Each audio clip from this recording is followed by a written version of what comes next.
yerdə şair deyir ki: Selli gecəlerimin həsrətini yaşayıb, yastığıma yağa damla damla göz yaşlarımda senin adını yazıb.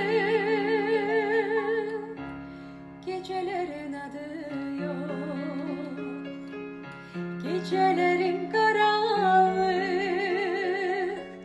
Yalvarırım sana, hiç olmasa birce dakika yokuma gel bir anlık.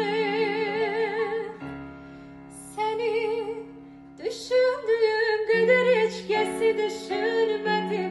Seni aktardığım kadar hiç kesi aktarmadım.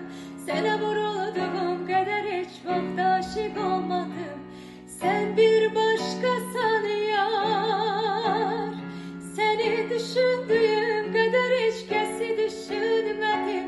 Seni aktardığım kadar hiç kesi aktarmadım.